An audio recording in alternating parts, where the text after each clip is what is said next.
Hello नमस्कार साथियों, मैं विकास। आज मैं एक बहुत ही महत्वपूर्ण जगह पे आया हूँ जहाँ से कहा जाए दुनिया में पहला लोकतंत्र स्थापित हुआ और सम्राट अशोक ने उसकी याद में यहाँ एक स्तूपा बनवाया। ये वैशाली में मैं खड़ा हूँ। ये वैशाली के अशोक स्तंभ के जो भग्नावशेष हैं सुरक्षित, जो आर्कियोलॉजिकल डिपार्टमेंट ने किए हैं वो है, हम आपको दिखाएंगे। बड़ा खूबसूरत परिसर है और हिस्टोरिकल प्लेस तो अब जो है कि ASI ने जो सुरक्षित किए हैं वही हम अब देखते हैं। ये हमारे साथ प्रशांत तिवारी जी हैं, ये प्रभात खबर के पत्रकार हैं, ये भी बताएंगे इसके बारे में थोड़ा। तो हम लोग साथ में प्लान किए कि भाई चलना है घूमने। और तो ये पूरा भग्नावशेष है, ये मैं दिखाना चाहूँगा। आगे वो अशोक का स्तंभ है, उधर बना हुआ है, वो जो राज चिन्ह भी है।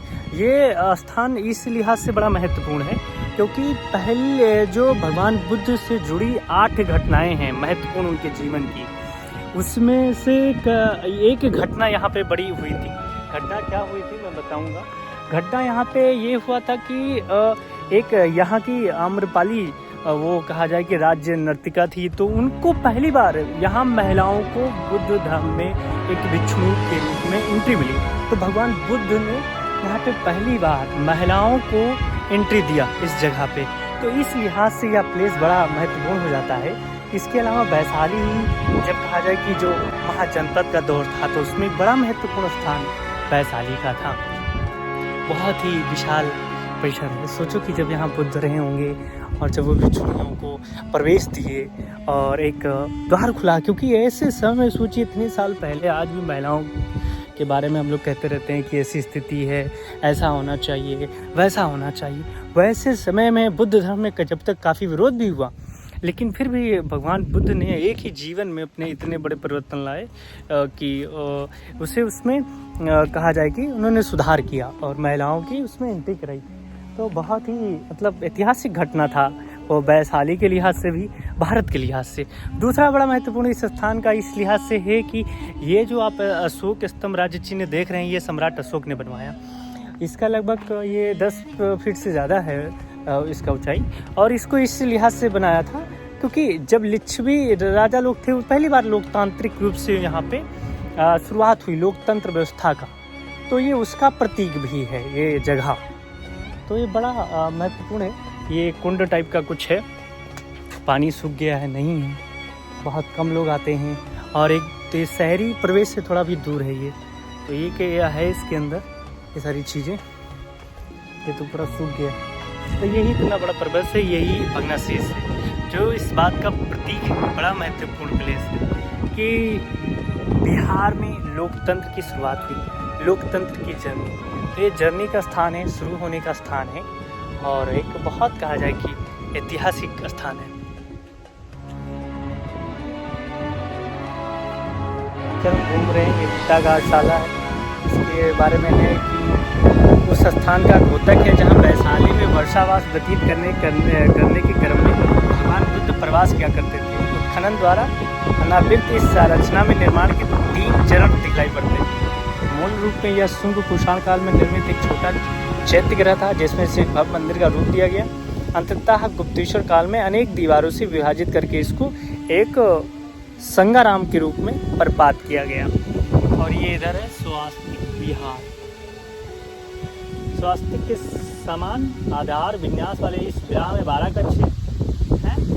केंद्र में खुला प्रांगण है जिसके चारों ओर बरामदे से जुड़े 3 कक्ष हैं। पूर्वाभिमुख प्रवेश द्वारा इस विहार की दक्षिणी भुजा से जुड़ा एक शौचालय का भी प्रावधान था। पहले भी शौचालय गुप्त काल में निर्मित यह विहार संभवतः भिक्षुणियों के लिए बनाया गया था, यानी ये महिलाओं के लिए बेसिकली बनाया गया था। तो ये घूमते घूमते हम आ गए हैं वैशाली के म्यूजियम।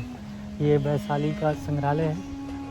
बहुत वैशाली का एक इतिहास रहा है, मुझे लगता है इसके बारे में खूब ढेर सारा जानकारी मिलेगा। हम अभी अंदर चलेंगे, देखेंगे। वैशाली भ्रमण क्रम में हमने जो महत्वपूर्ण चीज़ों को वर्कआउट किया उसमें एक ये था वैशाली म्यूजियम, क्योंकि इससे पूरा वैशाली साम्राज्य का पूरा एक तरीके से हमें मतलब जानकारी मिल जाएगी, तो वो बहुत इम्पोर्टेंट है। अंदर वीडियोग्राफी अलाउ नहीं था तो हमने वीडियो नहीं बनाया, पर वैशाली से जुड़े इतिहास जो सिक्के हैं, जो कहा जाए कि सिक्के हैं, जो राजाओं की बहुत सारी मूर्तियां हैं, जो पशुओं के उस समय दौरान है, और जो वैशाली से समृद्ध स्थान है उसके बारे में तब म्यूजियम विहंगम दृश्य प्रदान करता है। अगर टाइम है आपके पास 2-3 घंटे तो स्पेंड कीजिए, पढ़िए, क्योंकि उससे फिर चीज़ें पता चलेगा। वैशाली की महत्ता आपको वहाँ यहाँ आने से पता चलेगी। घूमते घूमते हम वैशाली के विश्व शांति स्तूप में आ गए हैं। बगल में उस साइड में वो एक जापानी मंदिर है और ये बुद्ध का मंदिर है। जापानी मंदिर में कुछ डिफरेंट होंगे, क्योंकि तभी आप जाएंगे बिहार में, घूमेंगे कई जगह तो जापानी मंदिर मिलते हैं। अब उसका क्या कॉन्सेप्ट है तो मुझे नहीं पता, लेकिन कुछ तो डिफरेंट होगा। ये है विश्व शांति स्तूपा, वैशाली का विश्व शांति स्तूपा। बिल्कुल ऐसा अगर आप राजगीर में जाएंगे तो रोपवे के जरिए मिलेगा आपको। बिल्कुल सेम यही आर्किटेक्चर है, मुझे नहीं लगता कोई डिफरेंट है। और मैं भी जब वैशाली को पढ़ रहा था तो मैं सोच रहा हूँ ये राजगीर वाला कैसे आ जा रहा है यहाँ पे, स्तूप तो मैं बड़ा डाउट में था। फिर यहाँ आया तो एक्चुअली मालूम हुआ कि आप सिख पुष्करणी है, इसका भी एक बड़ा ऐतिहासिक रहा है। मैं आपको बताऊं कि माना जाता है कि ये भगवान बुद्ध जी से जुड़े पानी का उपयोग करते थे, और ये जो उस समय संघर्ष होते थे उसका गवाह रहता था। और यहाँ पे कब्जा मतलब संघर्ष का एक वो माना जाता था कि भाई ये जीत रहा है, ये बढ़ रहा है, आगे बढ़ रहा है। और यहाँ पे माना था कि पानी पीना यहाँ का वर्जित है, अगर कोई पानी पी लेगा तो फिर पक्षियों के लिए भी वर्जित था पानी। तो एक वो समय था। बहरहाल हम ये विश्व शांति स्तूपा में है।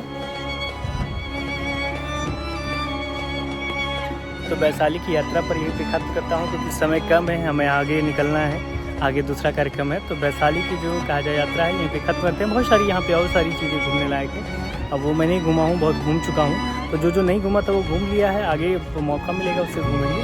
और वैशाली की यात्रा यहाँ पे खत्म करते हैं, मिलते हैं।